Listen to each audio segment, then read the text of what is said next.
Então, boa noite aí, tá? Sou o professor Carreirinha.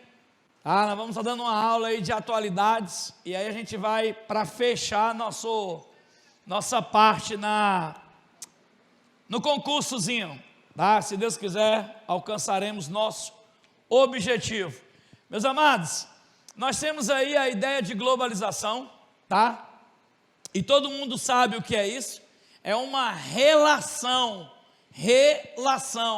tá? Tanto comercial como também cultural entre os países. Carreirinha, eu estava fazendo um concurso, tá? Inclusive o concurso do Estado para professores na minha área de geografia, tinha lá uma questão dizendo que era um termo novo.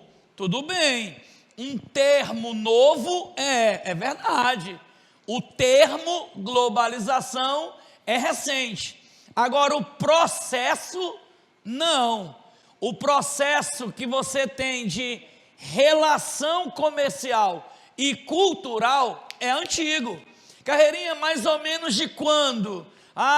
Mais ou menos de 1500, 1532, por aí. Na época do capitalismo comercial, na época das grandes navegações, tá? Então, naquela época lá, nós já tínhamos os portugueses chegando aqui, impondo um aspecto cultural aos nativos, e os nativos também impondo alguns aspectos culturais ao português, como tomar banho, tá? Feijoada, e aí vai, tá? E nós pegamos dos portugueses roupa. Mas roupa é desnecessário, né? Roupa é um gasto a mais. Está entendendo? Então nós pegamos algumas coisas também, como o nosso idioma, tá? Nosso idioma, abrimos mão do nosso tupizão para pegar o português dele, passando por um processo de aculturação. Olha que doido, ó. Então nós fomos aculturados, tá? Fomos naquela época e infelizmente estamos sendo também, ou novamente agora, aculturados. Carreirinha, o que seria essa questão de acultura? O que seria isso? Tá? O que seria essa imposição cultural? É hoje, por exemplo, mesmo que ninguém tenha feito um curso de inglês, todo mundo fala, né? Não dá spoiler. Bem que da prova pode, né? Da prova do concurso pode dar spoiler. Se tiver o gabarito é melhor ainda, né? Que aí o cara não tem nem que ficar assistindo aula. O cara vai lá só decora, primeira C, primeira C, primeira C. Então spoiler da prova do concurso pode. Mas a palavra spoiler é americana. Vou te mandar um WhatsApp, vou te mandar um e-mail. Ninguém fala mandar carta, ninguém fala não conta o filme, entendeu? Então nós estamos passando por esse processo também, ou novamente, né, de aculturação, tá certo? Estamos abrindo mão do nosso idioma, abrindo mão da nossa cultura e absorvendo aí essa cultura agora estadunidense, tudo bem? Então eu quero que vocês tenham em mente que isso aí é um processo contínuo, está muito associado ao capitalismo, está muito associado a essa circulação de mercadoria e também de pessoas. E eu quero só mais uma coisa na cabecinha de vocês também. Essa globalização, ela tem se intensificado cada vez mais, tá? E Carreirinha, ela tem se intensificado como? Por meio da modernização da comunicação e também por meio da maior integração e velocidade dos meios de transporte. Então, cada vez que os transportes ficam mais rápidos, você tem um encolhimento das distâncias. Cada vez que nós temos acesso a uma comunicação mais rápida, as distâncias também diminuem, ok? Então, vejam bem, a ponto de nós falarmos em aldeia global. Olha que interessante. Milton Santos vai usar esse termo de aldeia global para justamente expressar esse afunilamento, essa redução das distâncias. Hoje você já não... Bom, quem viaja aqui, eu não tenho muita noção da classe social de vocês, mas com certeza são mais ricos que eu, né? Aqui a burguesia na minha frente e o proletariado aqui em pé. Então, para vocês, final de semana, feriadão aí chegando, né? Para alguns trabalhos, emendou quinta e sexta, deu facultativo na quinta, o Estado vai pagar amanhã, alguns órgãos já pagaram hoje, olha que legal. Então, final de semana, bombou, por isso que aqui não está tão cheio, né? Negada recebeu, eu disse, vamos curtir, tá? Alguns fizeram o quê? Vamos para a praia, pegaram um aviãozinho aí, ó, litoral, pronto, vai passar aí quinta, sexta, sábado, domingo, 4 dias na praia, é para quem pode. Ouviram o que eu falei? Para quem pode. O Carreirinha pode? Nem pensamento. Carreirinha só conhece praia Graciosa, das Arno, entendeu? Mar de água salgada, só em sonho. Mas Carreirinha, o que você está querendo falar com isso? Eu estou querendo mostrar para vocês que essa ideia de aldeia global não é um processo inclusivo. Não são para todos, porque o próprio sistema capitalista, ele gera o quê? Uma desigualdade, gera uma exclusão. Então vocês vão viajar quarta-feira, né, aproveitando aí quinta e sexta, alguns vão para Goiânia fazer compra, remodelar o guarda-roupa, reformular, né, o guarda-roupa, e o Carreirinha? Trabalhar, né, coitado? Nasceu, foi lindo, não foi rico, então tem que, ó, suar quinta, sexta, sábado, trabalhar, entendeu? Coisa de, né, fazer o quê? Então, a aldeia global é uma ideia de afunilamento das distâncias. A aldeia global é um processo contínuo, impulsionado pela modernização da comunicação e dos meios de trabalho. Mas não se animem, porque não é um processo de inclusão. Não é. É de exclusão. Alguns usufruem, outros produzem a riqueza. Eu produzo. Mas quem usufrui? Meu patrão. Entendeu? Meu patrão usufrui. Eu só produzo. Então eu produzo a riqueza para outro usufruir. Beleza? Ponto. Carreirinha, eu tenho o passador não, né? É lá nele, né? Passa mais um aí. Pode passar. Uma. Só uma. Essa globalização, essa globalização, ela vai abranger todos os aspectos, tá? Todos os aspectos ela vai abranger. Carreirinha, está muito rápido, eu não estou conseguindo copiar. Calma. Antes de vocês chegarem em casa, o Johnny vai enviar para vocês isso aí, tá? Vocês só vão copiar uma coisa ou outra, colocar aqui no quadro e tal. Mas os slides todos vão para vocês. Beleza? Todos. Então, vocês vão ler isso aí, materialzinho em casa, tá? Tanto de hoje quanto de amanhã, eu disponibilizo para vocês com certeza.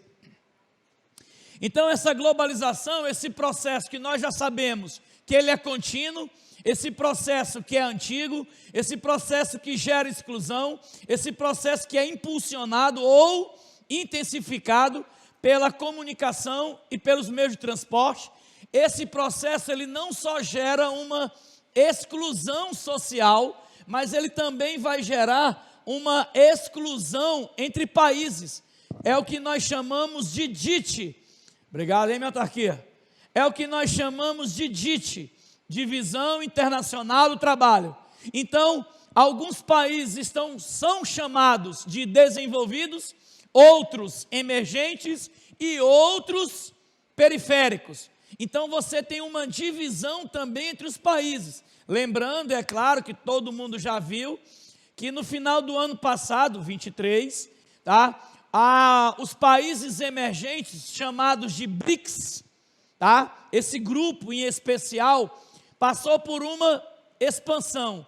5 novos integrantes. Vamos copiar aqui já, tá? E entender o porquê disso. Então, você tem uma disputa de poder político, de poder econômico entre esses países, ou entre esses grupos, desenvolvidos, emergentes e periféricos, tá? Você tem uma disputa entre eles, disputa que chega a ser territorial, como que vocês estão vendo agora, a chamada Nova Guerra Fria, tá? Ah, Carreirinha, mas por que Nova Guerra Fria? Porque você tem de um lado Estados Unidos, querendo mostrar e marcar influência na região do Oriente Médio e também na região da Europa Oriental, disputando território e supremacia com a Rússia, que está do outro lado, marcando seu território, ali no caso da Ucrânia, e também influenciando no Oriente Médio. Por isso, Irã e Arábia Saudita foram convidadas e aceitaram entrar no grupo dos BRICS, tá? Isso tudo é uma disputa, pessoal. Tudo é uma disputa. Ninguém está interessado em como a população ou a sociedade está vivendo. Eles querem marcar território. Essas duas nações querem expandir influência. Agora, a Rússia é apoiada pela China, segunda maior economia do globo, e é a que mais cresce, tá? É a economia que mais cresce, tá? E proporcionalmente cresce mais que os Estados Unidos, beleza? Então, a estimativa é que até 2040, por aí, você tenha uma China ultrapassando os Estados Unidos e se tornando a maior economia global, tá? Maior economia global. Mas, Carreirinha, a China também anunciou que vai dar uma freada no crescimento. Isso aí preocupa a gente, porque na hora que a China anuncia que vai crescer menos, significa que ela vai comprar menos commodities que o Brasil exporta. Minério de ferro, tá? Carne, grãos, tá? Hoje, diga-se hoje, mas desde 2010, eu vou mostrar para você daqui a pouquinho por quê. Então, desde 2010, a China é o principal mercado consumidor do Brasil, desde 2010. Então, o principal destino dos nossos produtos, commodities, tem destino à China. Então, se ela anuncia que vai frear o crescimento, nós também, forçadamente, vamos frear o crescimento. Porque se ela é o principal mercado consumidor e anuncia que vai crescer menos, então significa que nós também vamos, porque não vamos ter para quem vender. Pode falar.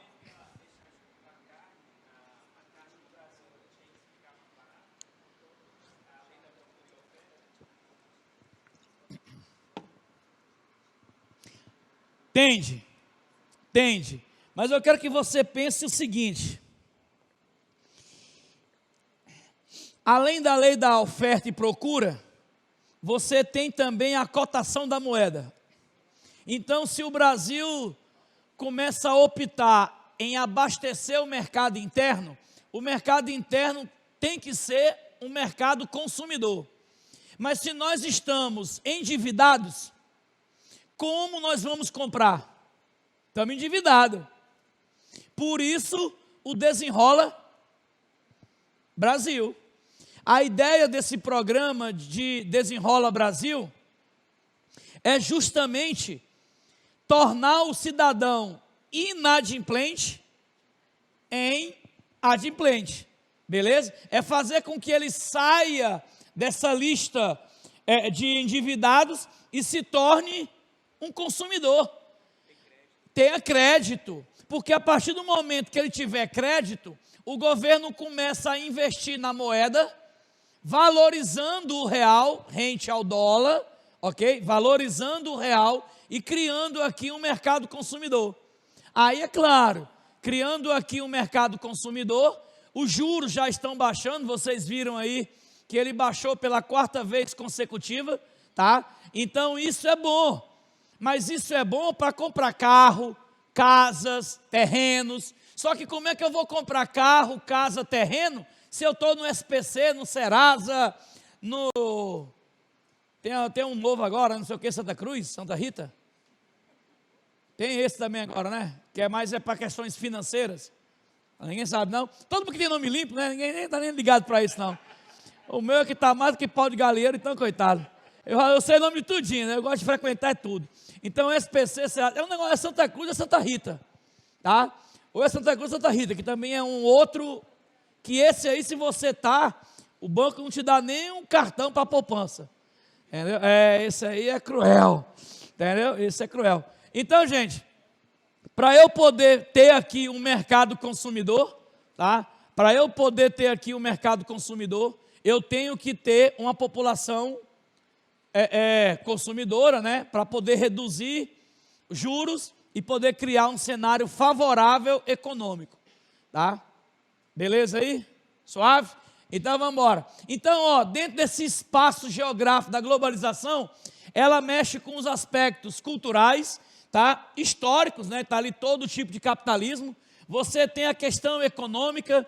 Na questão econômica, eu quero só deixar, porque ali está escrito multinacionais e transnacionais, mas eu quero deixar uma coisa interessante para vocês, que é a interdependência, tá? Interdependência, ou seja, Equador está em crise, vocês viram aí, desde o dia 9 de janeiro, está uma espécie de guerra civil ali em Guayaquil e também em Quito, nas principais cidades equatorianas, porque um grande, vou usar traficante, tá? Um grande traficante, José Macias Fito, fugiu de uma penitenciária de alta periculosidade e começou a mandar atentados. Vocês acompanharam isso? Chegou a invadir uma TV que estava ao vivo, tal, beleza? Então tivemos vários problemas, porque esse Fito queria que o presidente, Daniel Noboa, ele renunciasse, tá? Por quê? Porque Noboa começou a fazer reformas na questão de presídios e também nessa legislação criminal, tá? Então, ao fazer essas reformas, incomodou os bandidos de alta periculosidade, porque queriam que eles trabalhassem lá dentro, tá? Queriam que eles produzissem alguma coisa lá dentro, e eles não querem, né? Então, foge, e aí começa a fazer atentados nas cidades, não só nessa rádio, mas simultâneo a essa TV que foi invadidas por terroristas, porque estavam armados e tal. Também uma universidade, foi simultâneo, tá? Só que o que deu mais mídia foi a TV, mas também uma universidade com estudantes e professores feitos de reféns, também foi atingida, né? Ou atacada. Aí o Daniel foi lá e mandou o exército ir às ruas para dar segurança à população. Então, tanques, carros blindados, o exército foi para a rua para tentar apaziguar, mas aí houveram várias milícias aí mandando, então o negócio lá está feio. Então, se o Equador, nessa situação, ele entra em crise econômica, isso afeta o Brasil. É a ideia da interdependência. Se a Argentina, que estava com uma inflação de 3 dígitos, tá? Com o peso argentino desvalorizado, se a Bolsa de Buenos Aires entra em crise, afeta o Brasil, afeta a Bovespa. É a ideia da interdependência, tá? Então, se o Brasil entra em crise, vai afetar os Estados Unidos, vai afetar a Europa. Esse é um aspecto econômico dessa nova ordem mundial, tá? No aspecto político também, onde você tem tanto a formação de blocos econômicos, como organismos, tá? Para tentar levar o capitalismo e a democracia para todos os países do globo.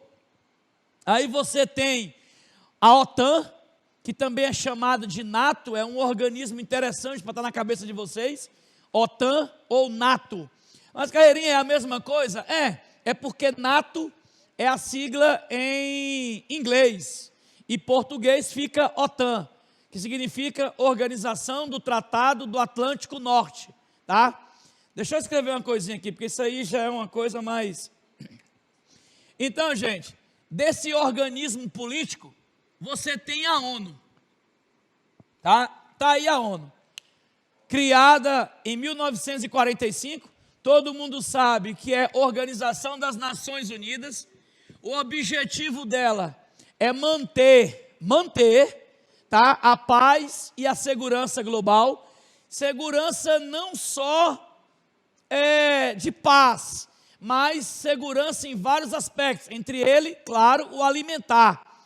Por isso que ela tem ramificações, por isso que ela tem organizações. Aí entra OMS, Organização Mundial da Saúde, que ficou super famosa a partir de 2019, por causa da pandemia Covid-19, tá? Todo mundo ouviu falar muito nela. Ela determina que ela virou uma pandemia e é ela que vai forçar os países, de certa forma, a declararem o lockdown, o fechamento, tá? Para que todo mundo fique em casa e evite a circulação do vírus, tá? Mas você tem um organismo aqui, militar, chamado de Conselho das Nações Unidas para Segurança, ok? Então rapaz, eu acredito que eu esqueci a sigla, espera aí, rapaz, é Conselho das Nações Unidas para Segurança, eu esqueci a sigla, tem base, coisa feia, hein? Rapaz do céu, Conselho das Nações Unidas, Conselho das Nações Unidas para a Segurança. Não, mas não é CNS nunca. Ei, deleta isso aí da televisão. Espera aí, gente, me perdoe. Conselho.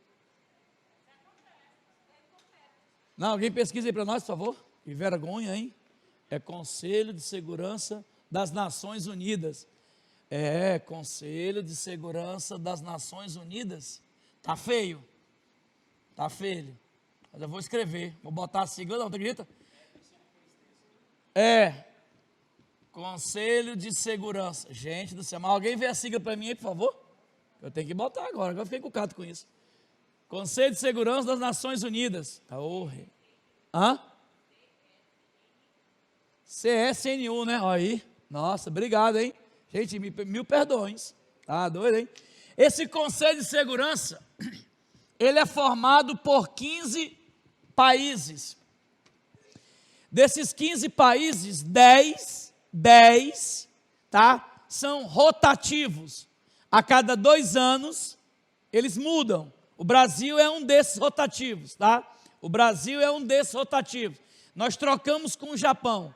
Então, 2 anos o Brasil participa do Conselho de Segurança, outros 2 anos o Japão, tá? Não somos permanentes. Carreirinha tem permanente? Tem sim. Desses 15, 5 países possuem vagas permanentes, tá? 5 países possuem vagas permanentes, 5.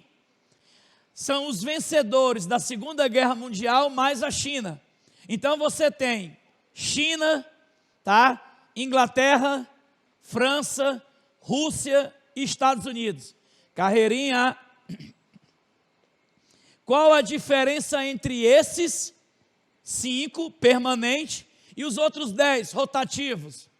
A diferença é que esses 5, eles determinam, eles podem vetar qualquer tipo de ação militar. Então, por exemplo, tivemos ali um embate desde 2014 entre Rússia e Ucrânia. Desde 2014. Aí o que acontece? Esse Conselho de Segurança determina que a Rússia recue de alguns territórios conquistados. Só não esqueçam que a Rússia faz parte e a China faz parte. E as duas são aliadas ideológicas, tá? Aliadas ideológicas, tá? Ponto. Ou seja, as duas querem combater o imperialismo estadunidense. Então você tem aí esse Conselho de Segurança criando embargos para a Rússia, tá? para que ela ceda, para que ela saia dos territórios conquistados na Ucrânia. Isso em 2014. Ela recuou de algumas áreas, tal. É esse Conselho de Segurança também que vê arbitrariedade no plebiscito na península da Crimeia, que foi anexada à Rússia. Então, eles veem isso como arbitrário. Então, são eles que determinam a questão política. E eu quero que vocês lembrem, dentro dessa questão política aí também, igual eu falei para vocês, a OTAN, que em inglês a sigla é NATO, tá? Então, é Organização do Tratado do Atlântico Norte. É um braço militar da ONU. É um braço militar, tá? Então, por exemplo, vamos guerrear a Rússia. Não é os Estados Unidos que vão. São os países membros da OTAN. É essa aliança militar que vai. Por isso, a Rússia não queria que países que eram aliados a ela entrassem na OTAN. E aí vocês viram que, recentemente, alguns países escandinavos tiveram a sua adesão à OTAN aceita, tá? Então você tem a Turquia hoje dentro da OTAN, mesmo não sendo banhada pelo Atlântico Norte, mas ela compõe, tá? Então você tem aí a Finlândia, que foi uma das que entraram recentemente. A expansão da OTAN para a Europa, militarmente enfraquece a Rússia. Militarmente enfraquece a Rússia, ok? É o que eu estava falando para vocês, dessa disputa, tá, militar, ou essa disputa pela hegemonia política e militar entre esses países.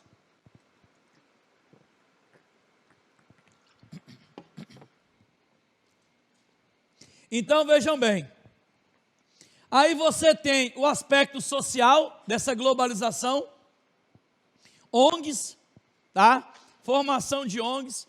Essas ONGs, elas são chamadas de, claro, né, terceiro setor. Atualmente elas vão para o quintenário, tá? O quinto setor, que é um apoio aos estados, tá?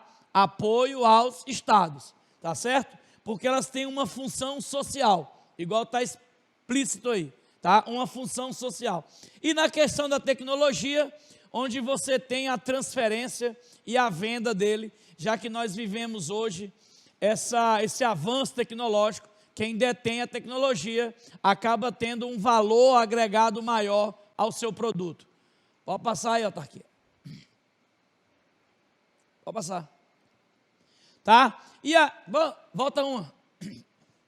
Aí vocês têm, tá? Que nem tudo é um mar de rosas nessa globalização. Não é só um avanço tecnológico, não é só um avanço econômico, não é só uma ideia de livre circulação de mercadoria, mas nós temos também o renascimento separatista ou o renascimento nacionalista.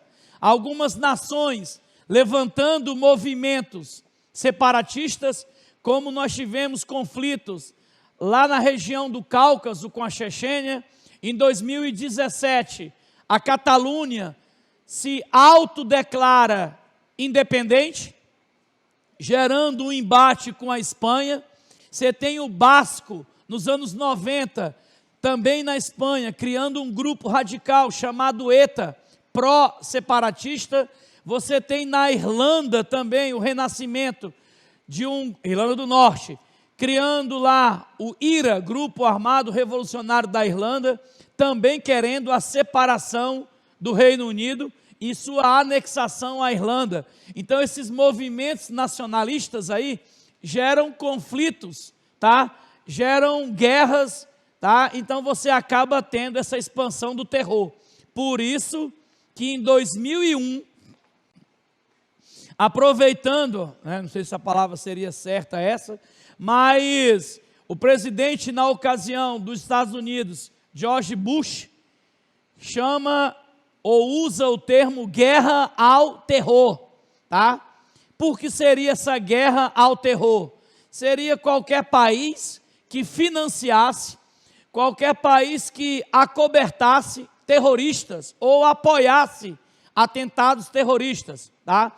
Então agora esses países que vão fazer esse tipo de medida ou apoiar ou acobertar terrorista, eles vão criar um grupo chamado Eixo do Mal, tá? Um grupo de países onde nós vamos afugentar a economia, um grupo de países onde nós vamos enfraquecer economicamente, para eles pararem de financiar ou de acobertar terroristas. Aí você tem o Irã, aí você tem a Coreia do Norte e você tem o Afeganistão. Inicialmente esses 3 países, depois eles vão se expandindo, tá? Olhem bem o grupo Irã. Irã, que agora em janeiro de 2024, entra no grupo dos BRICS, tá? Expandindo então o grupo de países emergentes. Então olhem aí que nós estamos nos aliando comercialmente ou economicamente com um país que compõe o eixo do mal, um país que é considerado por financiar atentados terroristas, ok? Ponto. Carreirinha, mas e o que seria esse terrorismo? Gente, vocês sabem, terrorismo é o uso de força, é a intolerância contra ideias ou democracias ou o Ocidente ou religiões contrárias à minha visão, contrárias à minha religião, contrárias à minha opinião. Essa intolerância, é esse radicalismo, tá? Radicalismo. Só queria que vocês tomassem cuidado, porque muitos acabam, por causa da mídia, acabam gerando uma associação entre islamismo e terrorismo. E não é assim, tá, gente? Não é. Não é porque é islâmico que é terrorista. Não. Mas a mídia nos deu essa ideia. Os filmes que Hollywood apresentou, passou, todos eles, ou a grande maioria, sempre um terrorista, ele tem uma raiz, ele tem uma descendência lá da região do Oriente Médio, ele tem uma descendência no islamismo, tá? Assim como também nos Estados Unidos, a cultura lá, representada pelos filmes hollywoodianos, mostram sempre um latino trabalhando na dona de casa, sempre piscineiro, um chofé, é sempre um Juan, é sempre um Manuel limpando a piscina, é sempre uma Maria ou uma Chica cozinhando. Então, para os Estados Unidos, eles batem uma visão e difundem essa visão nos filmes, tá? E aí foi assim também com a questão do terrorismo. Então, cuidado com isso, tá? Podem. E aí eu pautei para vocês aqui, para vocês lerem depois, tá? Uma definição de Estado. Pode passar. Uma definição aí, ó, de Estado, Estado-nação, tá? Só para a gente ter uma ideia do que seria isso aí, tá? Então tá lá, ó, Estado-nação, quem faz a regra administra, tá? Aí tem nação, que é a ideia de identidade, nós somos uma nação.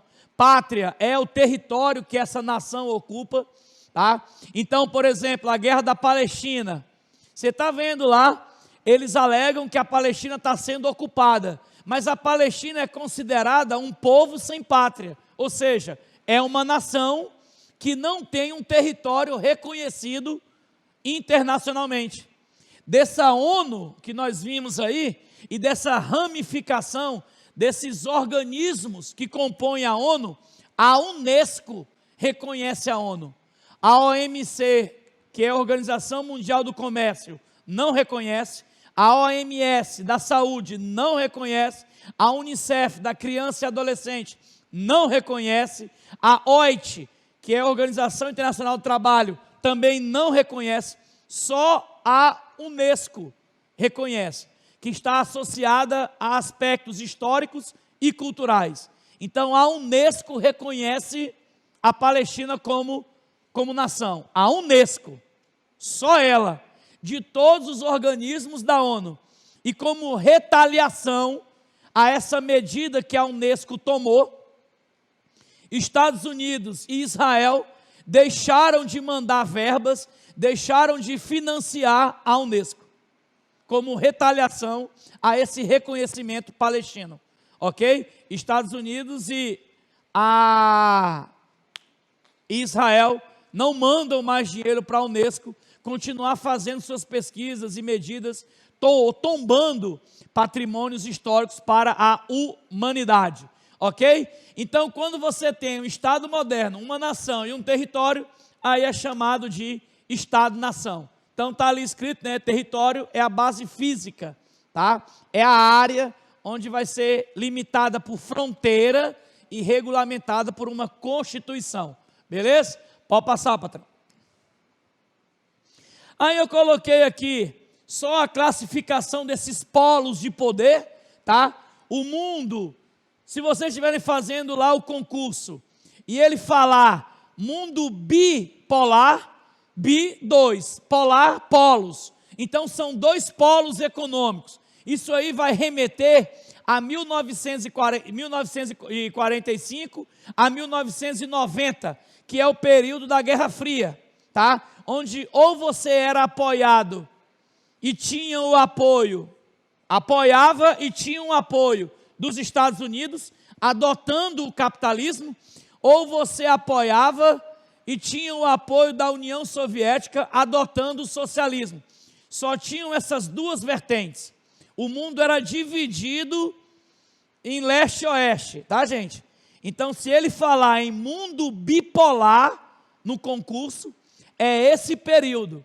Carreirinha, mas você acha que ele pode abordar isso numa prova de atualidades? Acho que pode, porque atualmente tem se falado em nova Guerra Fria, tá? Nova Guerra Fria, por causa das disputas entre Estados Unidos e Rússia agora, que na época da Guerra Fria oficial era chamado de União Soviética ou URSS.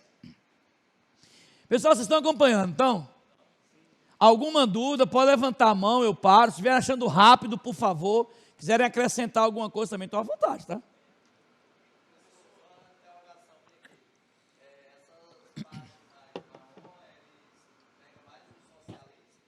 Não. Essas partes mais escurazinhas aí são os novos países que integraram essa nova ordem mundial. Vou chegar aí já. Então, meus amados, bipolaridade refere-se a esse período de 45 a 90. Pronto. Que era a Guerra Fria oficial, igual estávamos comentando aqui, dessa divisão entre leste e oeste. Dessa divisão entre o capitalismo, que era controlado, manipulado, direcionado pelos Estados Unidos, e a União Soviética, que era, controlava e manipulava esse leste socialista, tá? Temos aí também, depois vocês dão uma cortadinha aí, temos também um documentário recente na Netflix, falando sobre isso, tá? Na verdade, são dois documentários, um falando do World Trade Center, pelo menos para mim, né? Que pobre, chega sempre depois. Chegou no domingo, para mim, essa do... Eu não lembro qual é o nome, eu sou ruim de nome, porque só um trem. Mas chegou para mim domingo um documentário que fala do atentado ao World Trade Center, tá? E tinha um documentário que chegou semana passada, que aí está falando da influência dos Estados Unidos, da guerra da Ucrânia, tá? Aí ela busca desde da guerra passada até agora. Tá massa demais, tá? Se assistir aí, feriadão aí, ó, tá? Feriadão, se você quiser assistir. Eu vou botar meu telefone aqui, caso vocês queiram o nome, depois eu passo. Assim que chegar em casa, eu dou uma olhadinha, eu passo, tá? Ó, 92514945. Meus amores, telefone também serve para caso vocês tenham dúvida, tá lendo alguma coisa na internet, Carreirinha, eu estava lendo isso aqui, me deu uma dúvida. Nossa, na hora que eu tiver um tempo eu lhe explico, tá? Porque aqui ninguém larga a mão de ninguém não. Ouviram, né? Ninguém larga a mão de ninguém. Isso quer dizer o quê? Você passando, também manda uma mensagenzinha: Carreirinha, fui aprovado, fui chamado, caiu o primeiro pagamento, vamos para um churros aqui em casa, que eu estou comemorando. Ô, eu vou na hora, hein?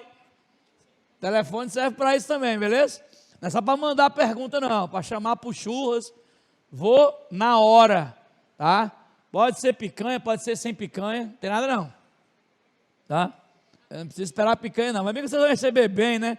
Professores, funcionários da prefeitura estão ganhando bem, para aquela melhor que do estado, sem contar que é milão de vale-refeição, né?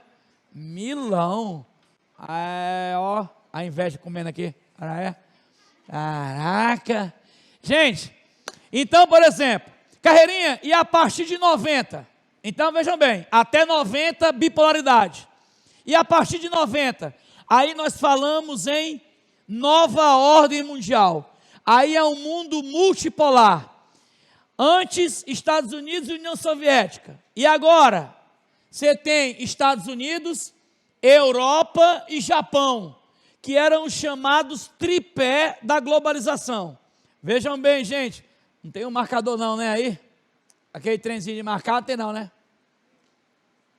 Tem? Gente, deixa eu só pegar aqui para a gente visualizar. Rapaz, que aqui é cor de primeira. É porque eles só dão um laserzinho pro Haulisson e pro Júnior, que são os... O restante orelha?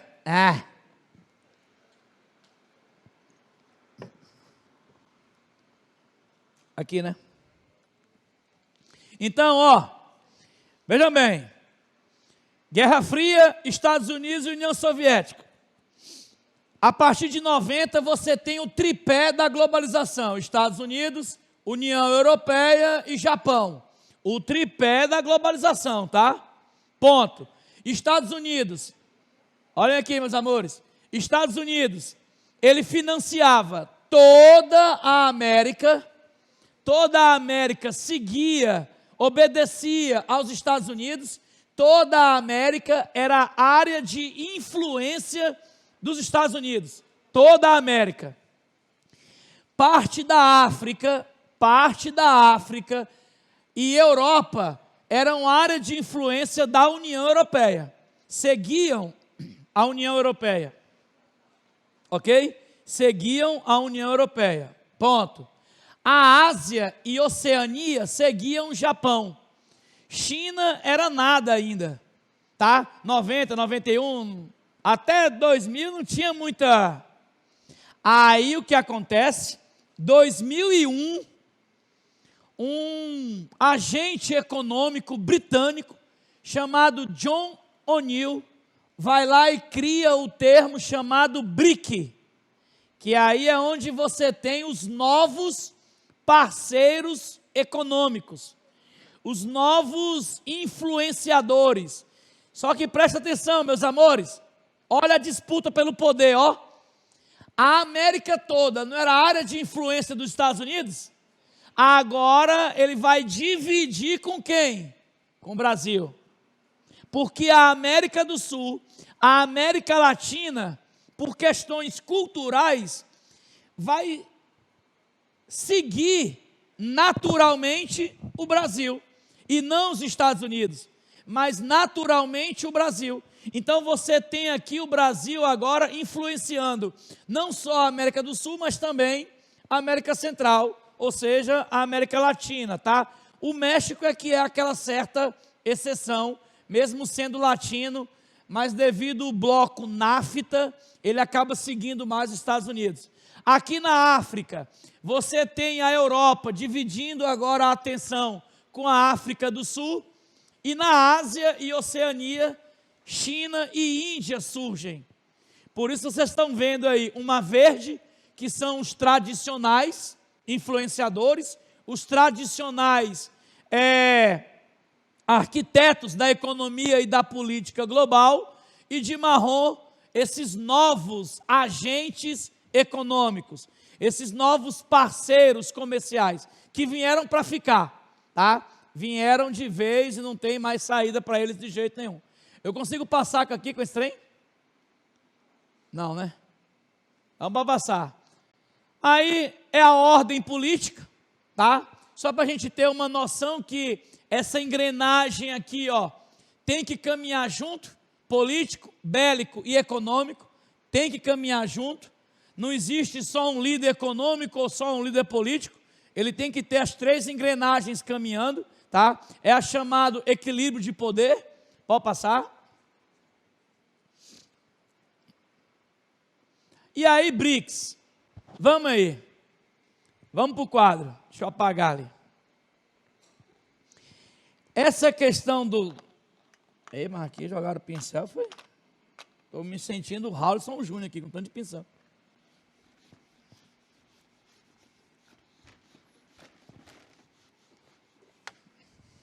Ah, gente, não sei se vocês souberam, né, do acidente do Raulson, souberam, né?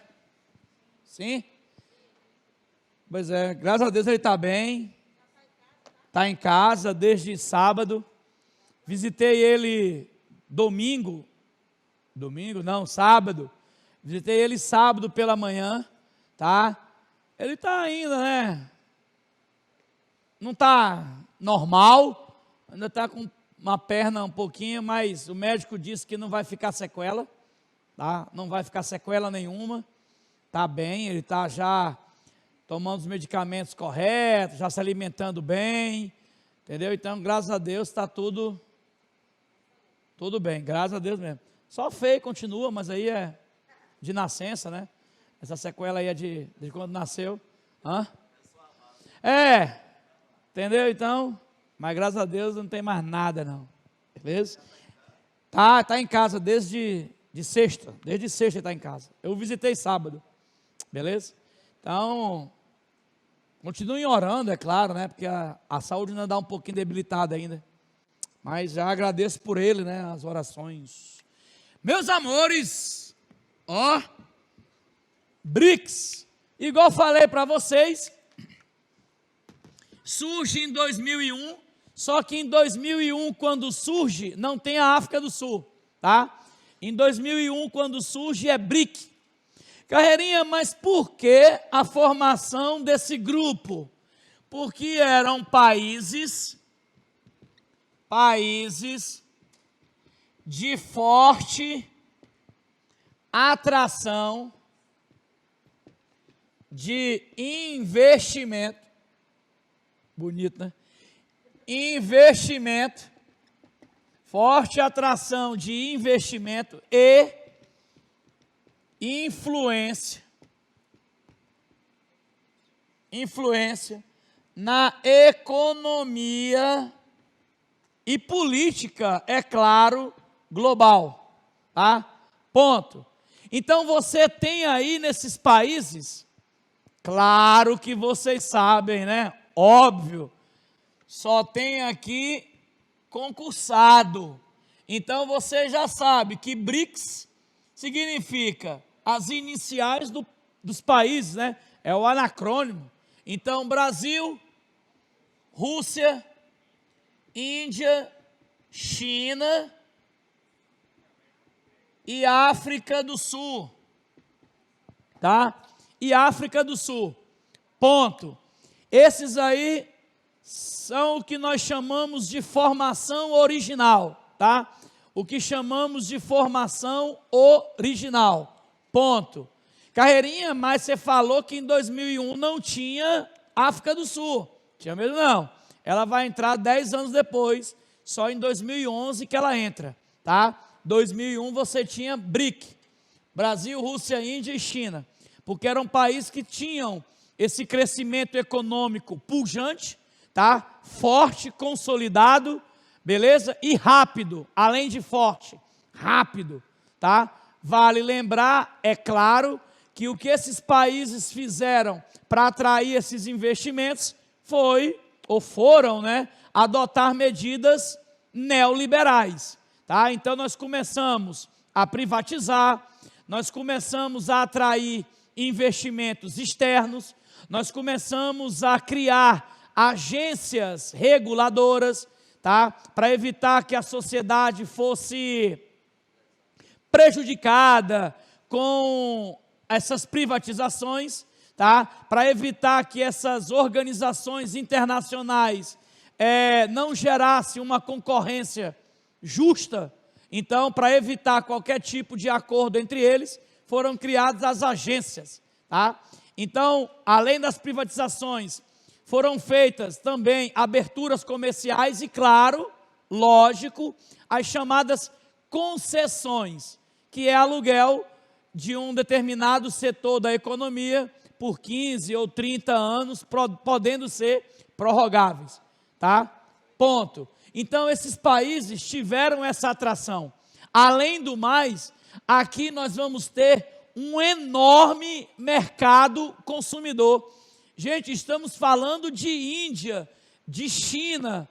As duas nações, cada uma, tem mais de 1 bilhão e 400 milhões de habitantes. Agora você pensa, vamos transformar isso aí, não socialmente, mas economicamente. Você tem na China 1 bilhão 425 milhões.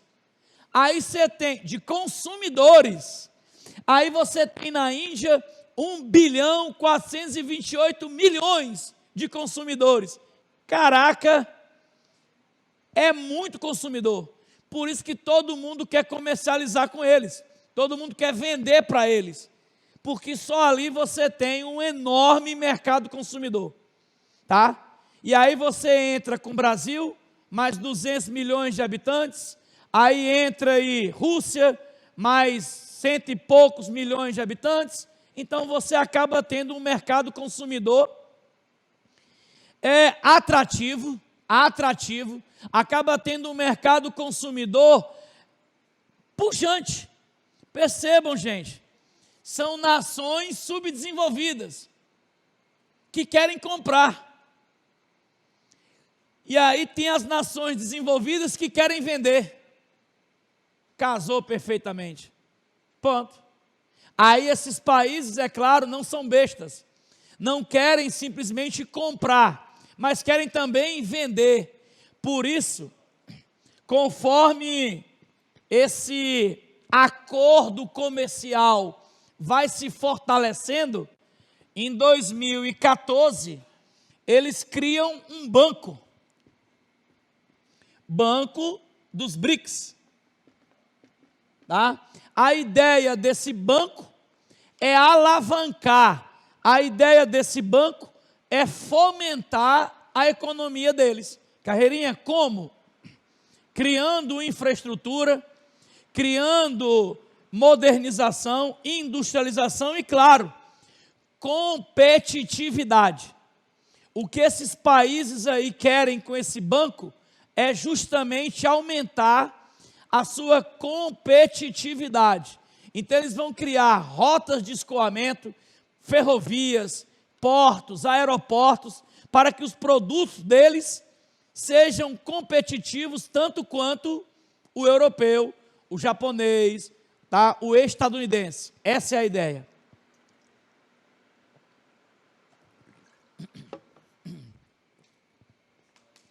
Essa é a ideia. Então esses países vão crescendo, tá? Vão crescendo e quando chega agora 2023, você tem a expansão dele, tá? A expansão. E aí, claro, gente, essa expansão é em 23, mas é oficializada em 24, tá? A partir de janeiro de 24. Então você tem aqui Irã, você tem Egito, Etiópia,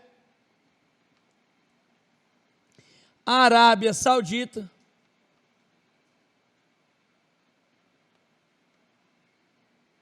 e Argentina, tá? Pronto, e Emirados Árabes Unidos, tá? Vou botar aqui em cima.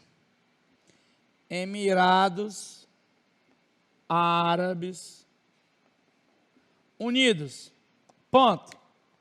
Então esses países vão entrar agora dentro dos BRICS, que pelo que se sabe, vai ser chamado de BRICS+, tá? BRICS+, ponto.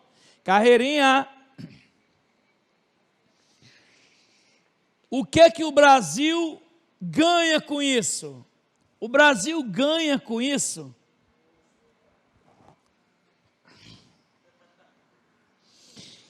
se a Argentina fosse parceira, tá?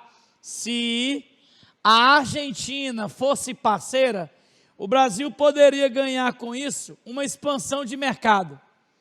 Mas o problema é porque a Argentina não é uma parceira. A Argentina vê o Brasil como um concorrente, tá? Então, se ela puder prejudicar o Brasil, ela vai com tudo. Então, esse é o problema. Mas o Brasil tem aqui uma diminuição da sua influência entre os emergentes, tá? É isso que o Brasil vai ter, uma redução da sua influência entre os emergentes, porque agora vai diluir o poder, tá? Gente, só atenção aqui, por favor. Vai diluir o poder de Brasil e África do Sul, mas aumenta a influência de Rússia e China. Mas por quê? Porque essas nações que entraram, com exceção da Argentina, foram a pedidos de Rússia e de China, que queriam expandir a sua influência, tanto no Oriente Médio, como também no continente africano. Porque todo mundo aposta, quando eu digo todo mundo, são os chamados agentes econômicos, tá?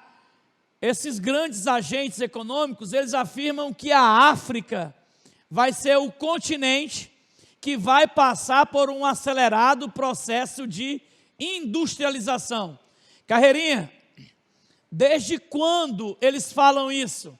Desde 2010, quando estoura a chamada Primavera Árabe nas nações do norte da África. Argélia, Tunísia, Líbia, Egito. Então, desde 2010, quando estourou a chamada Primavera Árabe no norte da África, a Europa e os Estados Unidos veem o continente africano como se eles estivessem buscando uma ocidentalização, como se eles estivessem buscando a adoção do capitalismo, como se eles estivessem buscando o consumismo defendido pelo Ocidente, tá? E eles querem financiar isso, porque o financiamento gera o quê? Endividamento. E aí você vai ter um continente africano devendo para a Europa e para os Estados Unidos e pagando com quê? Pagando com recursos minerais, ouro, diamante, pedras preciosas que o continente tem demais, petróleo, que também o continente tem demais, mercado consumidor, claro, mão de obra barata. Se vocês derem uma olhadinha, só abrir um parênteses aqui, se vocês derem uma olhadinha na questão dos tigres asiáticos, lá na Ásia, você vai ver que você tinha em 70 tigres, em 80 novos tigres e em 90 novíssimos tigres. Mas por que eles foram se expandindo? Eles não foram se expandindo. A indústria foi saindo dos tigres, indo para os novos, depois para os novíssimos. Mas por quê? Por causa do encarecimento da mão de obra. Então, primeiro eles vão para a Coreia do Sul, para Singapura, Hong Kong. Quando esses países, essas áreas, começam a criar uma indústria local, começam a investir na qualificação de mão de obra e na legislação trabalhista, elas falam o quê? Opa, para mim aqui já deu. Já estão começando a me cobrar $10 a hora trabalhada. e eu quero pagar 50 centavos de dólar. Então eu vou sair da Coreia do Sul, vou sair de Taiwan, vou sair de Singapura, vou sair de Hong Kong. E vou para onde? Vou para Malásia, vou para Tailândia, vou para Filipinas. Na hora que Tailândia, Malásia e Filipinas começam também a criar suas indústrias, começam a qualificar sua mão de obra e criar uma legislação trabalhista e ambiental que vai encarecer o produto, o que elas fazem? Vaza. E aí começam a se locomover para Camboja, Vietnã, Indonésia, Laos, que são os novíssimos tigres. Agora lá vai encarecer. Então já estão de olho onde? Na África. Então é assim que funciona. Tá? Vamos trazer para nós. Olha o que está acontecendo em São Paulo. O que você vê no noticiário? Ford fechando em São Paulo. Fiat saindo de São Paulo. Mas por quê? Porque São Paulo não tem mais aquela quantidade de mão de obra barata para suprir uma Ford, para suprir uma Fiat. Não tem. Então elas estão saindo de lá, ou indo para a Argentina, atrás de incentivos fiscais, ou indo para outros estados. E aí o que acontece com a população que trabalhava lá? Faz a chamada migração de retorno. Deixa eu reprisar aqui para vocês, que eu acho que eu falei rápido, algumas informações importantes. Primeira informação importante. A Ásia, assim como São Paulo, estão passando por um processo novo, que é chamado de descentralização industrial. Presta atenção, as indústrias, formando essa parceria aqui, ó, presta atenção, meus amores, a indústria, dando certo essa parceria comercial aqui, ela vai sair do Brasil, ela vai para uma Etiópia, ela vai para um Egito, onde eu tenho uma mão de obra mais barata e onde eu tenho frágeis leis trabalhistas e ambientais. Aqui no Brasil, principalmente ali em São Paulo, os sindicatos são fortes, trabalham em prol do trabalhador, lutam pelos direitos trabalhistas, e a indústria não quer isso. Então, para a indústria é bom o quê? Explorar o trabalhador. Então, o que acontece? Ela vai para onde o sindicato é mais fraco, onde uma lei ambiental consegue ser o quê? Burlada. Cara, isso aqui é o sonho, Etiópia, Egito e Irã, onde os governos são autoritários. Gente, governo autoritário não aceita sindicato, quem manda é ele, acabou. Então, isso aqui, ó, Irã, Egito, Etiópia, até na Arábia Saudita também tem governo autoritário. Então, lá, essas indústrias vão nadar de braçada, vão lucrar pra caramba. Então, aqui para nós, hein? Vamos poder mandar para lá uma Odebrecht, vamos poder mandar para lá uma Vale, vamos poder mandar para lá uma Petrobras, que vão explorar a mão de obra, os recursos naturais e lucrar muito, porque a mão de obra é barata, porque não tem sindicato para defender o trabalhador, não tem lei ambiental para encarecer o produto. Agora vocês entendem por que a expansão dela. Essa aí é a primeira característica que eu falei aqui, a descentralização industrial. Entenderam, gente? Conseguiram? Alguma pergunta aí? Então tá bom. A segunda característica que eu citei aqui, o motivo da saída dela de São Paulo, da indústria de São Paulo, a chamada guerra fiscal, ou incentivos fiscais. Hoje, a indústria está localizada em um estado ou em uma cidade que gerou para ela incentivos fiscais. Incentivos. Zerou impostos, pronto. Impostos municipais e também impostos estaduais. O estado ou o município que fez isso, vai chamar uma indústria para lá. Carreirinha, então para o Tocantins, passar por esse processo de industrialização, ou Palmas se tornar industrializada, ela tem que fazer isso? Tem. Tem. Mas eu quero que vocês percebam o seguinte: uma indústria chegando a Palmas, duas indústrias vindo a Palmas, vai gerar um crescimento econômico? Vai, mas um crescimento econômico limitado. Nós vamos crescer só até um determinado momento, só até ali. Depois daqui, não cresce mais, estagna, porque eles vão pagar pouco pelo trabalhador industrial. Está entendendo a ideia? E vão poluir.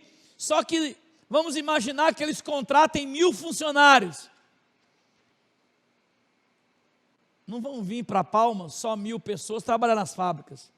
Vão vir para cá 10 mil, 15 mil. Porque o desemprego é alto no Maranhão, o desemprego é alto no Pará, o desemprego é alto na Bahia, o desemprego é alto no Mato Grosso, o desemprego é alto no Goiás. Estados de divisa com Tocantins. Então vão vir maranhenses para cá, brotando no chão. E aí você vai ter um crescimento populacional em Palmas que a habitação não vai conseguir acompanhar. Então nós teremos o quê? Uma especulação imobiliária. Hoje, se você paga 1.000 de aluguel, vindo uma indústria para cá, o dono do imóvel vai virar para você e falar assim: ó, 2.500 agora, hein? Mas você está doido por quê? Uai, se você não quiser, tem mais 30 ali querendo, porque chegou uma porrada de gente aqui e não tem casa para todo mundo. Pronto. Então, nem todo mundo vai conseguir pagar 2.500. E nós vamos para onde? Para as bordas da cidade, montando periferia, onde o Estado não é presente. E se o Estado não é presente, quem é presente? As milícias. Estava saindo de casa, coloquei lá no... Como é que é? O da Band, aquele... Da Atena. Como é que é o nome do programa? Brasil, gente. Ele estava lá filmando um conflito entre PCC, Comando Vermelho e outras facções pelo controle de áreas para a venda da droga. Pronto. Por que isso acontece? Porque o Estado permitiu a formação de favela, de periferia, e ele não estava presente. Como o Estado não estava presente, alguém financiou ali uma habitação, alguém financiou ali uma internet, alguém financiou alguma coisa. Não, a exclusão ela é uma coisa generalizada. A exclusão, igual nós comentamos aqui inicialmente, ela é resultado desse processo que a gente vive. Carreirinha, então você acharia melhor um socialismo?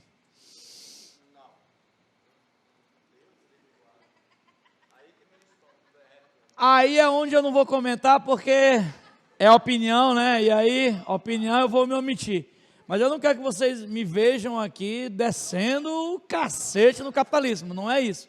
Eu estou analisando o sistema que nós temos, que é o que é funcional. Porque o outro a gente não tem exemplo de prática que deu certo. Tá? Então, galera, mas você falou mal do trabalhador. Não falei mal do trabalhador, falei mal de um sistema que é ruim para quem está mais embaixo, como eu, por exemplo. Beleza? Então, gente, duas coisas relacionadas a isso na cabeça de vocês, tá? Que é essa descentralização industrial e que é também esse incentivo fiscal, tá? Duas coisas aí, pronto, para vocês lembrarem, caso no concurso ele fale alguma coisa sobre migração de retorno, tá? Que nós vimos muito aí em São Paulo, de 2010 para cá, essa migração de retorno, que é o nordestino voltando para o estado de origem, por falta de emprego em São Paulo, por falta de emprego ali nas fábricas, que estão passando por esse processo de modernização. Mas duas coisinhas aqui para falar sobre isso aqui, tá? É o chamado desemprego estrutural, tá? Desemprego estrutural e também o desemprego conjuntural, tá? Carreirinha não é tudo a mesma coisa? Não, é tudo desemprego, é tudo demissões, tá? Mas não é a mesma coisa. O desemprego estrutural, ele é um pouco mais grave, porque ele prejudica mais gravemente países mais pobres, ou regiões mais pobres, tá? Onde cita o que ele comentou aqui, a falta de qualificação, a falta de instrução da mão de obra. E é o que nós vemos aqui em Palmas demais, tá? Demais, esse desemprego estrutural, tá? Cobrador de ônibus, não existe em Palmas. Por quê? Porque desenvolveu um sistema de catraca eletrônica e cartão, então acabou o cobrador de ônibus. É o desemprego estrutural, entenderam? Então, desemprego estrutural, surge o chamado desaparecimento de profissões, tá? Desaparecimento de profissões.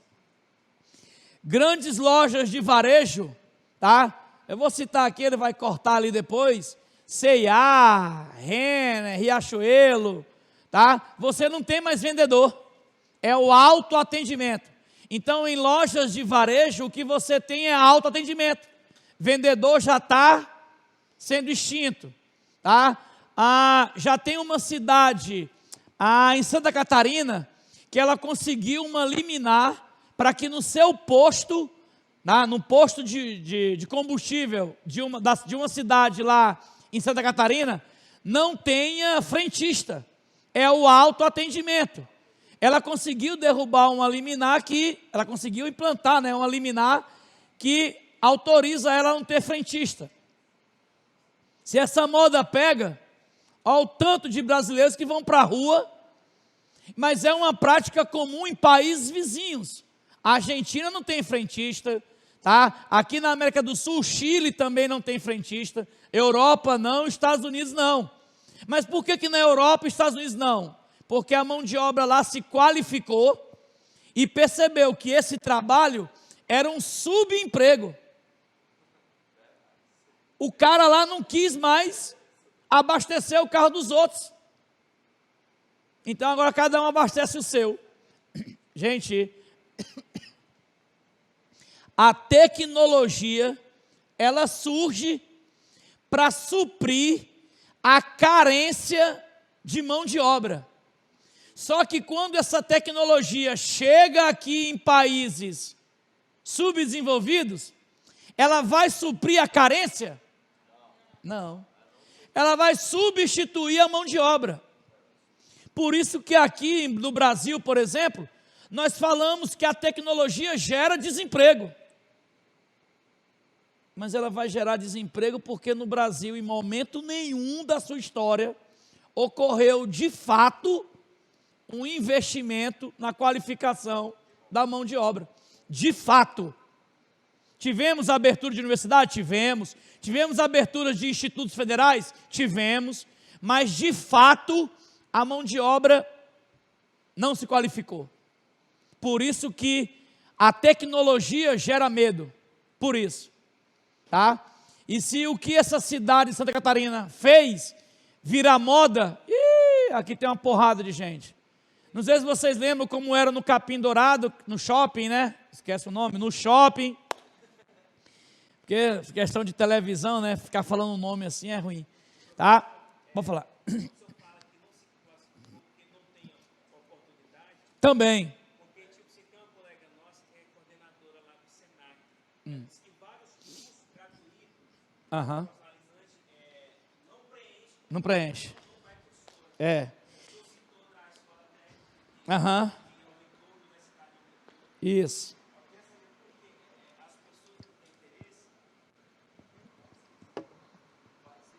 Você tem, desde a falta de conhecimento,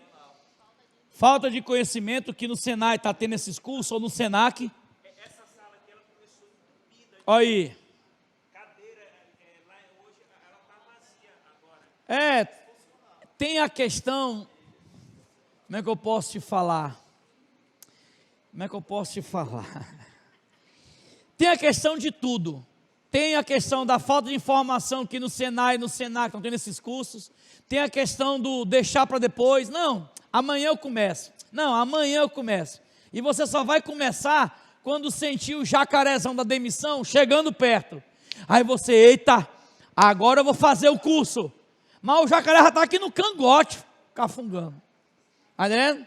O brasileiro é assim, ele age quando o trem está... Professor, mas isso aí vem também de visão. Tem, assim, vem várias funções aqui, que o cara ele tem uma função. Isso. Uma função trabalhista, ele sabe desenvolver qualquer problema dele, ele se qualifica. Não, tem, mas generalizado não todos, né? A maioria é mais omissa, tá? Vem também. Então, ó, segundo foi divulgado pelo IBGE recentemente, 35%, ó o número, hein? 35% da população de 15 a 65 anos, 15 a 65 anos, 35% dela está sendo chamada de geração neném. Nem trabalha e nem estuda. Ou seja, está fazendo o quê? Gente, 35%, se você pegar o número de habitantes, que hoje o Brasil está predominantemente, é uma população apta ao mercado de trabalho. Por isso que nós falamos que o Brasil é bônus demográfico. É um assunto, nós vamos falar na próxima aula muito nisso. Então nós falamos que o Brasil é um bônus demográfico, ou seja, temos que aproveitar agora para ficarmos ricos, porque daqui a 20, 30 anos o Brasil vai ser um país de velhos, porque os idosos, né, acima de 65 anos, vão ocupar predominantemente, majoritariamente, a população. E aí nós vamos estar aposentados. Aí pensa no rombo na Previdência. Agora vocês estão entendendo por que desde o governo Temer, se há uma necessidade e uma preocupação em fazer uma reformulação na Previdência. Porque nós estamos caminhando para isso. Gente, nos últimos 10 anos, eu vou entrar só para fechar esse assunto aqui e voltar para cá.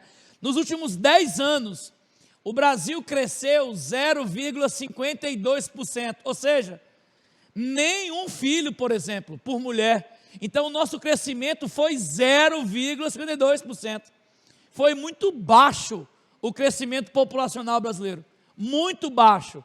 Então, nós estamos caminhando a passos largos, rápido, para nos tornarmos predominantemente idosos, tá? E aí criar um problema econômico muito grande, porque aí os poucos jovens vão contribuir para bancar a maioria idosa, tá? E aí é uma crise econômica, porque o jovem não vai querer fazer isso nem a pau. O que ele vai fazer? Vai vazar do Brasil, vai para Portugal, é o que nós já temos isso, tá? Hoje em dia, o Brasil é um país ainda sutilmente emigrante, ou seja, sai mais do que entra, e o destino é Portugal. Rapaz, o que tem de brasileiro em Portugal não está na conta. E não é um país rico, tá? Mas está em situação melhor que nossa aqui. Então, o pessoal estão...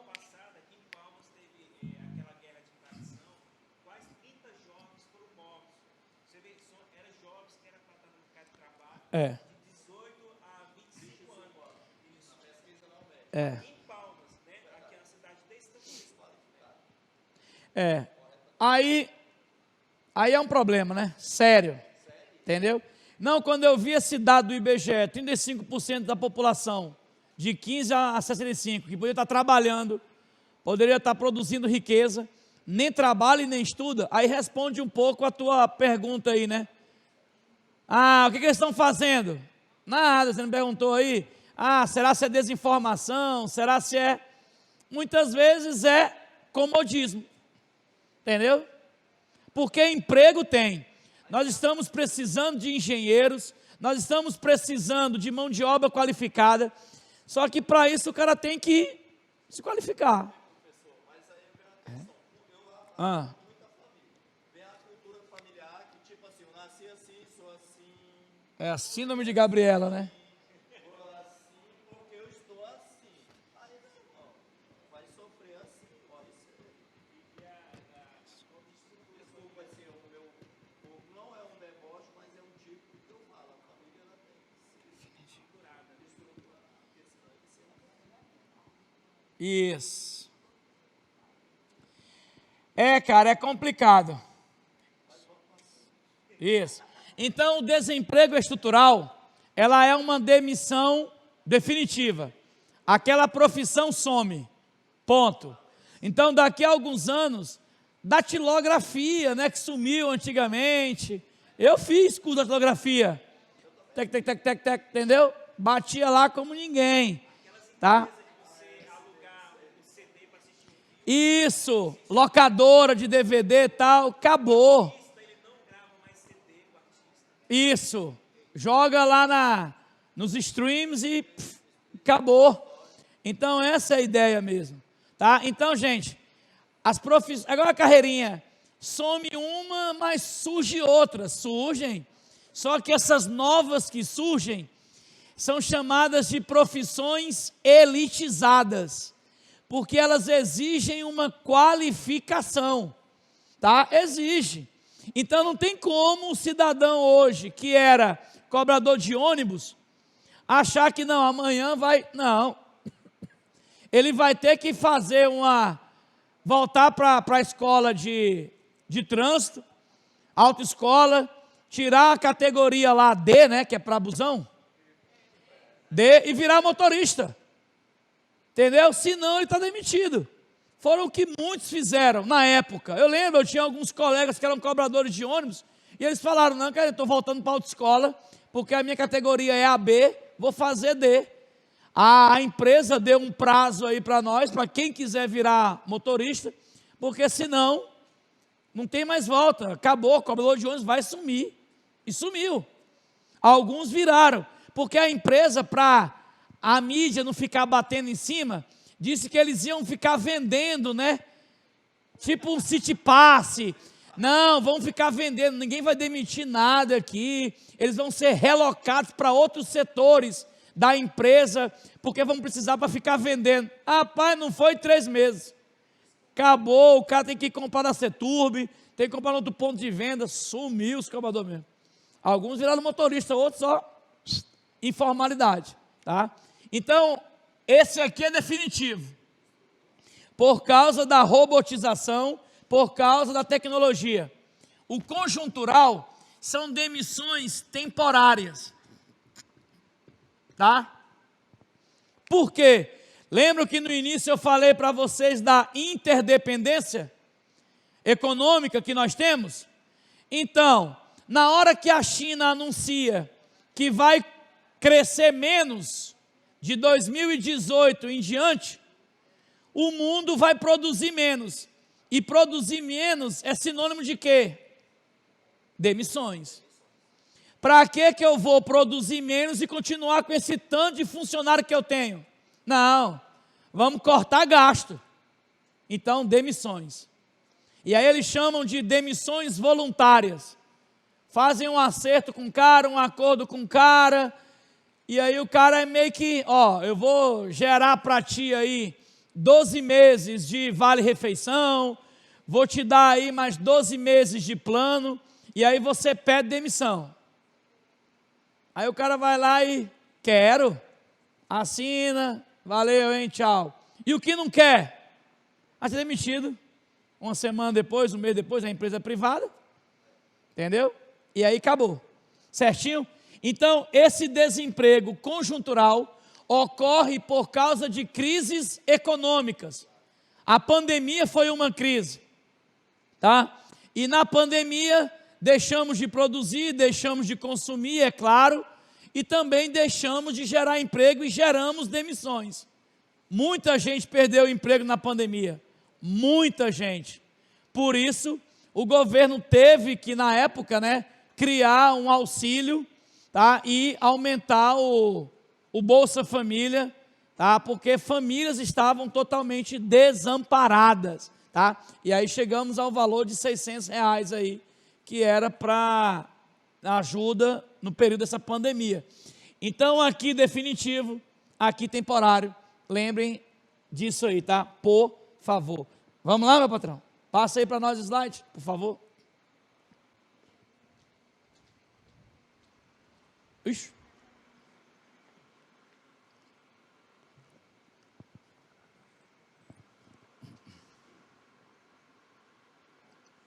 Foi? Isso aí é só para vocês. Ô, rapaz, você é 10, hein? Obrigado, hein? Mas quando é o Júnior aqui, o Johnny vem, né? Fica servindo água pro Júnior, pro Raulis. Aí eu orei aqui, fica engolindo saliva. Tá?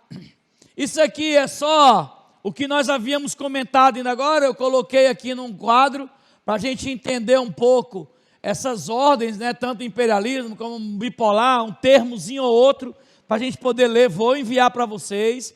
Não se preocupar não, já eu envio, tá? Meu telefone está lá, caso o Johnny não envie, me cobra. Carreirinha, o slide, eu envio na hora, tá? Pode passar, patrão? Pode passar. Tá, pode passar isso aí também, vai. Passa isso aí, passa. Pode passar. Boa, pronto. Estamos falando em crise? Olha aí, ó. A última crise que nós tivemos do sistema capitalista, tá? Carreirinha, oh, valeu demais, hein, bicho? Obrigado.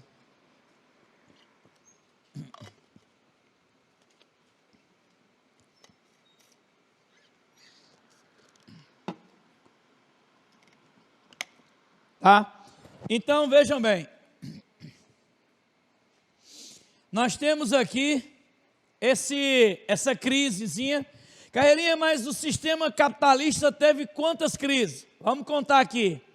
29, foi uma grande crise econômica com a quebra da Bolsa de Nova York, tá? Nós tivemos uma outra crise em 73, que é considerada como uma crise do petróleo, 73.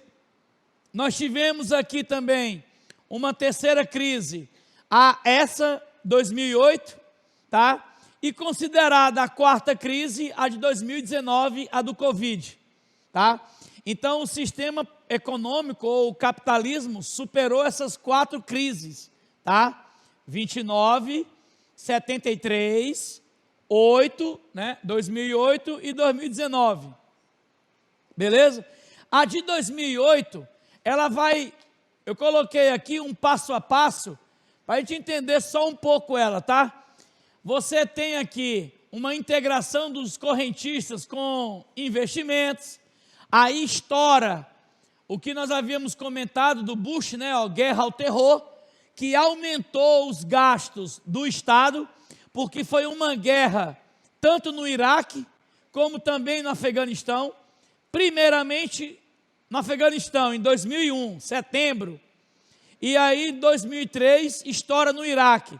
Então, os Estados Unidos vai gastar em 2 guerras, Iraque e Afeganistão. No Afeganistão, literalmente caçando Osama Bin Laden, e no Iraque, caçando Saddam Hussein, tá? A do Iraque, ela é curtinha, né? Vai de 2003 a 2006, eles conseguem pegar ali Saddam Hussein e tal, só que a do Afeganistão, ela é considerada uma guerra pior do que a do Vietnã, pelo fato de ser longa e eles não conseguirem achar uma solução para ela. Então, qual foi a solução para a guerra no Afeganistão? Supostamente, mataram Osama Bin Laden, enrolaram ali num lenço branco e jogaram no mar. Acabou. Ei, Estados Unidos é vitorioso da guerra. Pronto.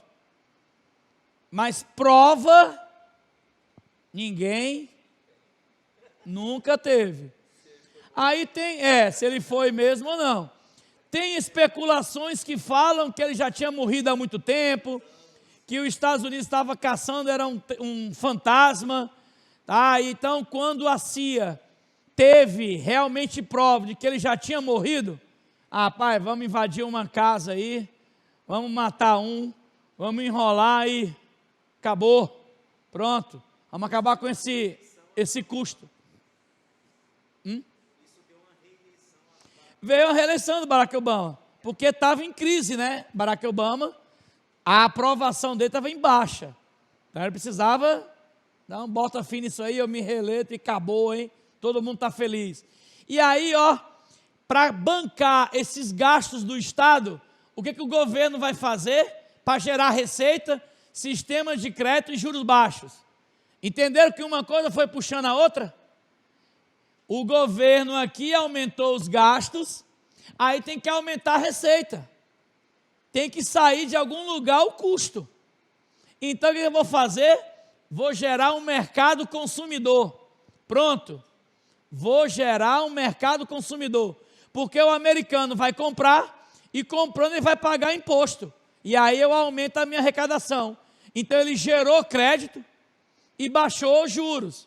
Gente, gerou tanto crédito que até o desempregado estava pegando crédito nos Estados Unidos. O cara estava penhorando a casa dele. Penhorou a casa. Botou a casa como garantia.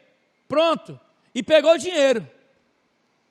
O cara, a gente acha que só o brasileiro faz loucura. Dinheiro todo mundo faz, né? Patrão, passa aí para nós.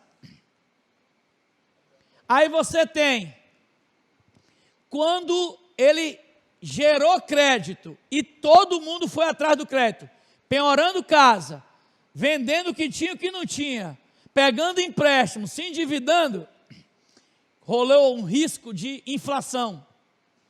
E aí o governo foi lá e, opa, peraí, vamos frear, antes que isso aqui vire uma bola inflacionária, estoure, e aí, meu amigo, nós estamos rodados se isso aqui acontecer. Então, o que nós vamos fazer para frear agora a busca por empréstimo? Elevar os juros. Só que veja bem, eu penhorei minha casa. Quando eu penhorei minha casa, a taxa de juros estava baixa. A parcela cabia no meu bolso. 300, 500 reais, ou dólares, né? Cabia no meu bolso. Agora o governo elevou os juros. Olha o que aconteceu. O valor da parcela aumentou. 300 foi para 600 dólares, de 500 para 1.000 dólares. Eita! Ou eu como, ou eu pago a parcela da casa. Ou eu boto gasolina no carro e vou trabalhar, ou eu pago a parcela da casa. Ou pago a energia ou a parcela da casa. O que eu vou fazer? Parcela da casa fica. Eu vou comer, eu vou ter que trabalhar. Então esquece parcela da casa, criando uma inadimplência. E essa inadimplência gerou a execução das hipotecas. O banco chegou na casa do cara e falou, ó, 15 dias, ou você paga ou sai da casa. Pronto. E o cara, vou pagar como? Não, aí eu não sei, aí é contigo. Se não pagar, sai da casa. E aí, na Califórnia, que foi um dos estados mais atingidos, formou a chamada cidade das tendas. Muita gente lá entregou as casas para os bancos e foi morar em tenda, foi acampar, foi morar em trailer. Pronto, o trailer é meu, não vou pagar nada, vou viver aqui. E deixa a casa para o banco. Não tem o que fazer. Eu não tenho condição de pagar esse empréstimo, porque o governo elevou o juro demais. Aí a ideia da lei da oferta e procura. Muitas casas, ninguém estava comprando, o preço da casa cai. Quando o preço da casa cai, outros que tinham hipotecado e estavam pagando a casa, falou o quê? Não compensa mais, porque eu vou pagar uma casa de 600 mil reais, mas agora essa casa não está valendo 600, está valendo 300. Por que eu vou pagar 600? Vou não, vou lá entregar minha casa também. Vocês entenderam o raciocínio aí? Entenderam, gente? Vou voltar aqui. Governo liberou crédito para ter consumo e ele aumentar a arrecadação, paga custo na guerra. Quando ele viu que tinha um risco de criar uma bolha, uma inflação, uma hiperinflação, por causa da grande procura pelo crédito, ele foi lá, resolveu elevar os juros para reduzir o consumo, para reduzir a procura por crédito. Só que no que ele aumentou os juros, o valor da parcela dobra praticamente, porque os juros aumentaram. Vou dar um exemplo para ver se fica claro. Quando o Lula assumiu, qual foi a maior crítica dele? A taxa de juros Selic alta. Como é que uma economia vai crescer se a taxa de juros está alta? Como é que o cara vai comprar um carro se o juro estava 12,75? Como é que um cara vai comprar uma casa se o juro está 12,75? Não tem como. E começou a bater em cima do campus para ele reduzir os juros. Tivemos aí 4 reduções seguidas da redução dos juros. Ponto. Então o Brasil está indo no caminho contrário dele. Quando ele aumentou os juros, ele reduz o consumo, ele freia a busca por crédito. Só que aí aumentou a parcela, eu não tinha como pagar, entreguei a casa. No que eu entreguei minha casa, está lá, ó, lei da oferta e procura. São muitas casas com o banco como proprietário. E aí eu fui lá no banco, eu tenho uma casa, estou pagando uma parcela X, que no final vai dar esse valor. Só que não está tendo especulação imobiliária, está tendo uma deflação. O valor da casa está caindo. Mas quando eu terminar de pagar a minha casa, o valor vai ser 600 mil. Só que hoje, essa casa que eu estou pagando de 600 mil reais, ela está valendo, na verdade, 400, 300. Então, eu estou pagando o dobro, ou então 200 mil a mais. Tem como você baixar o juro aqui para mim? Não tem como. Então, toma aqui minha casa. Eu não vou pagar uma casa que vale 200 mil, 300 mil hoje, não vou pagar 500. Entenderam, gente? Mas hoje a moradia no Brasil ela não entrou mais como investimento. A moradia não entrou mais depois com esse sistema de moradia social. Ah, não, hoje em dia não, né?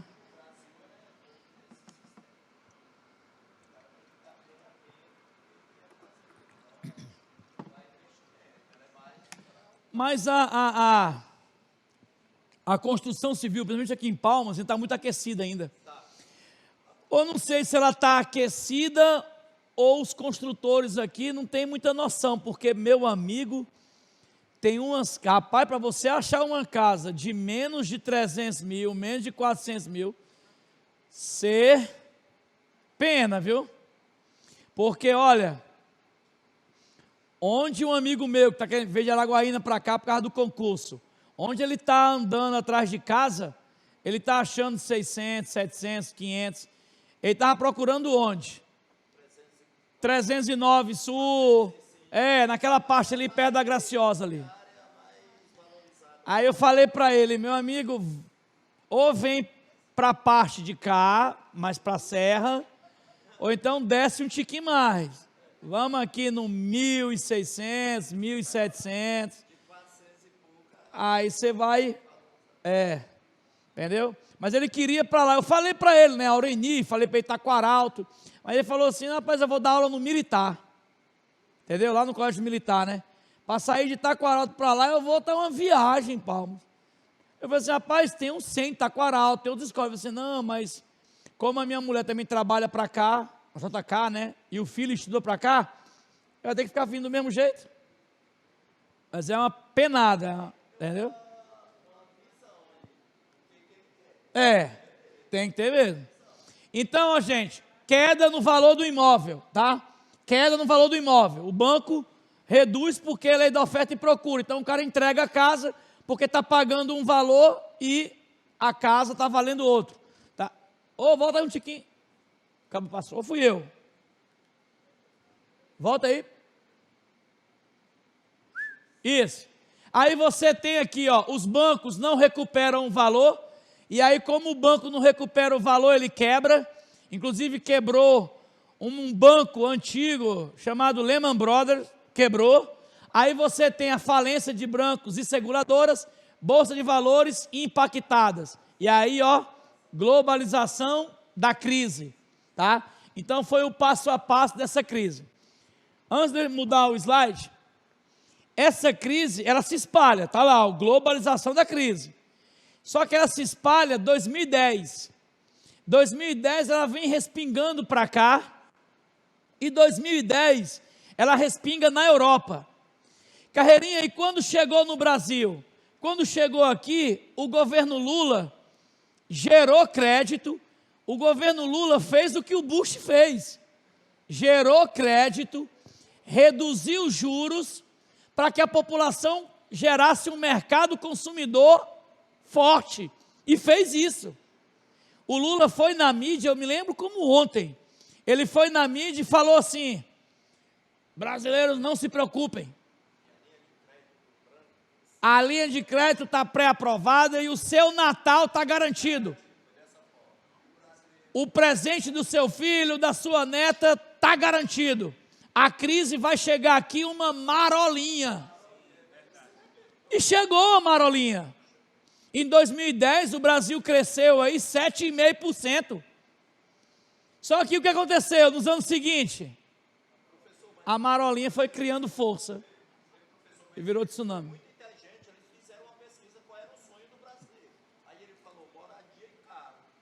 Claro. Não deu, se endividou. Claro. Ele prorrogou a dívida, ele empurrou para Dilma a dívida. Mas qual era a proposta política dele? A proposta política dele é a seguinte: eu empurro a Dilma, ela não tem carisma mesmo, ela vai se queimar nesses 4 anos, e eu volto depois como um salvador para mais 2 mandatos. Esse era o plano dele. E por que não deu certo? Porque ele pegou câncer, né? Ele adoeceu. Aí a Dilma tem que se reeleger, mas aí ela não segura. Então ela Aí a direita, quando viu que, ó, agora é a chance, vamos rodar a mulher e vamos impor outro. Aí está aí o impeachment da Dilma, e aí o Temer aparece quebrando a sequência do governo PT. Mas a ideia era a Dilma, Lula, Lula de novo. Só que ele adoeceu. Ele não tinha força para voltar, entendeu? E não voltou. Está entendendo? Pode passar, patrão. Então, o que o Lula fez foi empurrar para o governo seguinte a bronca que estava vindo. Ao invés dele ser honesto e fazer uma retração e segurar um pouco aqui, ó, gente, espera aí, o mundo está ali em crise, vamos segurar aqui para a gente não sofrer com isso. Não, ele... tô nem aí, tô acabando o meu governo mesmo, é meses para o meu governo acabar. O outro que assume esse abacaxi, liberou crédito, e aí 2011, 12, 13, 14, Brasil em crise, entendeu? Crescendo aí 1, 2, caiu de 7,5% para 2, 1,5%, 0%, porque a Dilma não tinha como fazer milagre. Então a Dilma, como assume, ela assume um abacaxi realmente. E aí ela é obrigada a aumentar a taxa de energia, de gás, de alimento, porque ela tem que aumentar a arrecadação. Ela não tem o que fazer. Entendeu? Medidas impopulares. Quando chega na Europa, tá? Quando chega na Europa, aí você tem a saída dos Estados, da Inglaterra, né, do Reino Unido, aprovando o Brexit, tá? É o seguinte: quando essa crise chega na Europa, eles vão formar um termo chamado PIGS, quando chega na Europa. Então, veja bem, ó, a crise chega na Europa em 2010, aí é chamada de crise do euro. E aí, formam os chamados PIGS. Formam o chamado PIGS. PIGS é uma alusão a porcos, tá? Alusão a porcos. Então você tem Portugal, Itália, Irlanda, Grécia e Espanha, tá? Esses são os PIGs.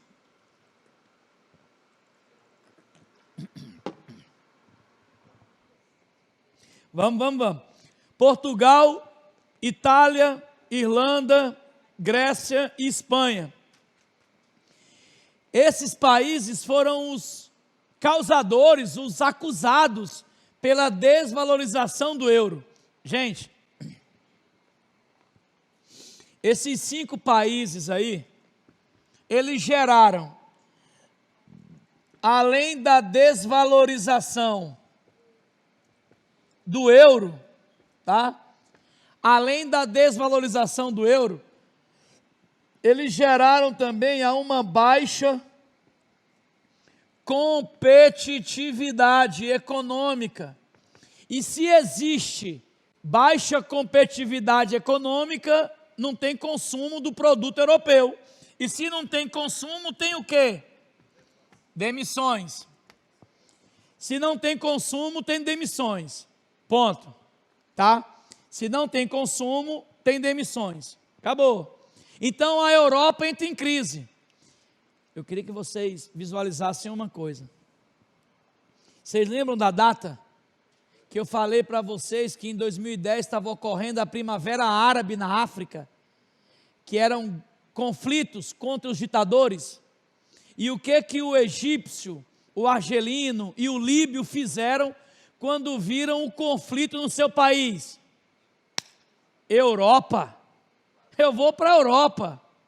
Então, 2010, 11 e 12, sírios e africanos estavam indo para a Europa, fugindo da guerra lá.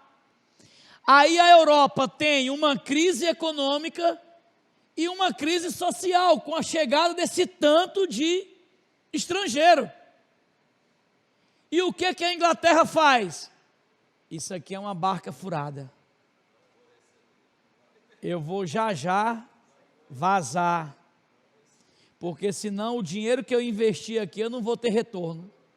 Então o que eu vou fazer? Aprovar o Brexit.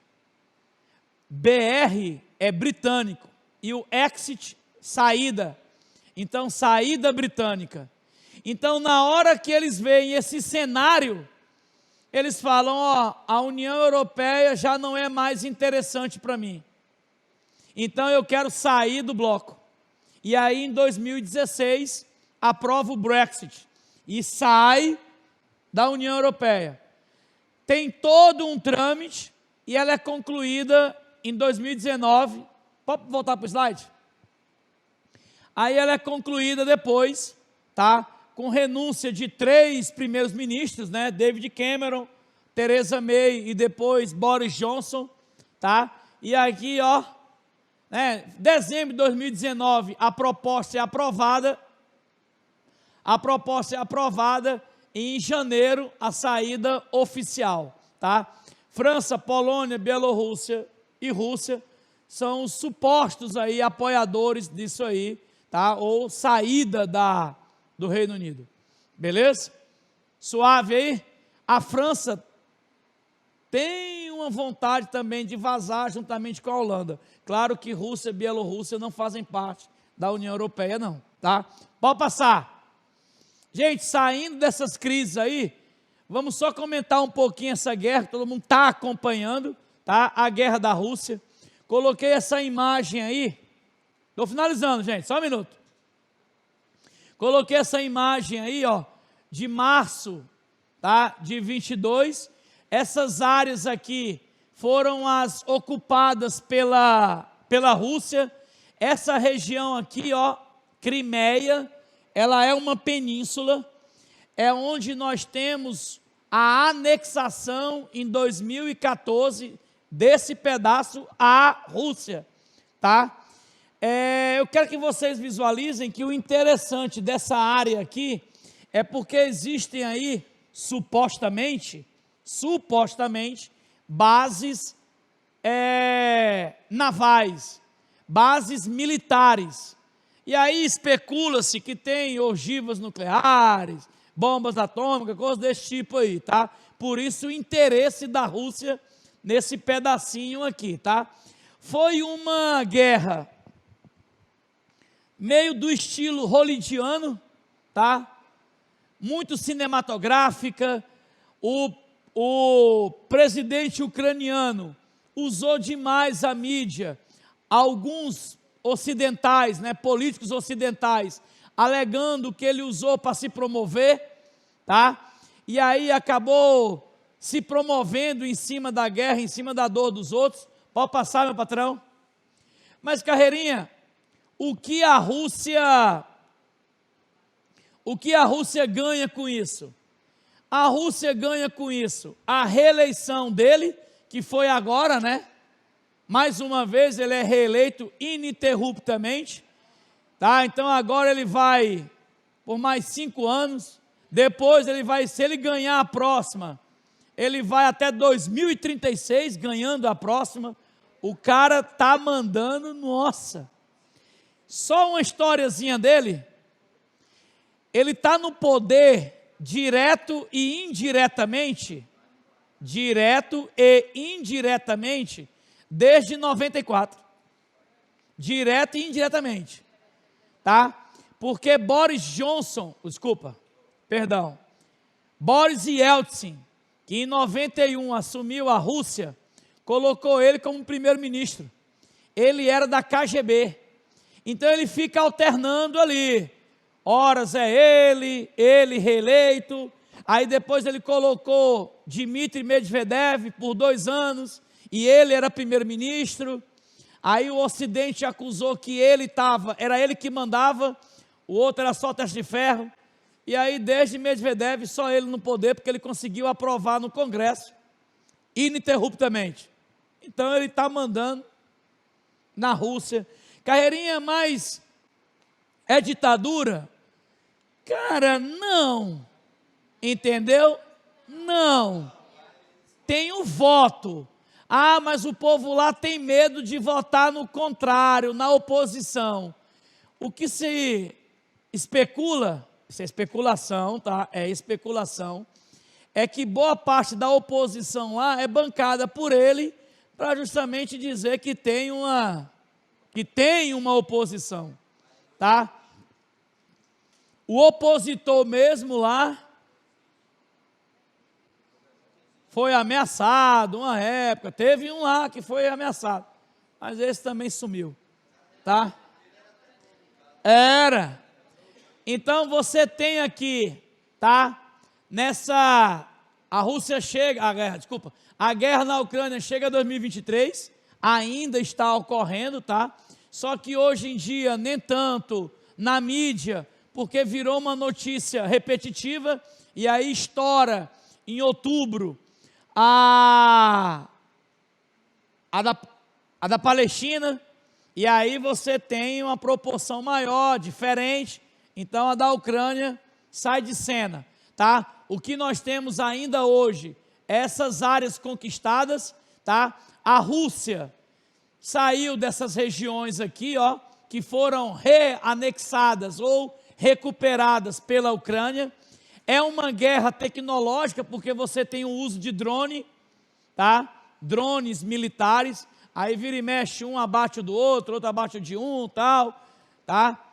Carreirinha, e o Ocidente condena as ações do Vladimir Putin, mas ele não está nem aí para a opinião do Ocidente. Essa guerra da Ucrânia fez com que alguns russos indecisos em quem votasse nele, tá? Por isso que eu falei que é uma suposta fraude, porque muitos russos veem em Putin alguém que defende os interesses dos russos. E essa guerra aqui, segundo ele, é para defender realmente os russos que estavam sendo perseguidos na Ucrânia, tá? Ponto. Essa é a ideia. Passa mais um aí, patrão. Aí, a guerra da Venezuela, tá? E a guerra da Ucrânia, eu queria ver com vocês na próxima amanhã, tá? Por quê? Porque aqui nós vamos comentar um pouquinho Maduro, comentar um pouquinho Chaves, o interesse nos recursos naturais aqui dessa região de Essequibo, e aí vai demorar um pouquinho, e aí eu não queria ficar com esse assunto pela metade, porque aí depois nós vamos ver também o Equador, tá? E aí vamos ver a questão palestina. Então amanhã nós veremos Venezuela, amanhã nós veremos Equador, veremos a Palestina, tá? Entraremos em algum assunto ambiental, porque é uma coisa que sempre cai, e aí eu quero falar do El Niño, que vivíamos aí até agora recentemente, e a partir de junho vamos viver a Laninha, tá? E aí vamos comentar uma coisa ou outra aí sobre ele e as questões populacionais. Valeu? Meus amados, obrigado aí pela presença, boa noite a todos.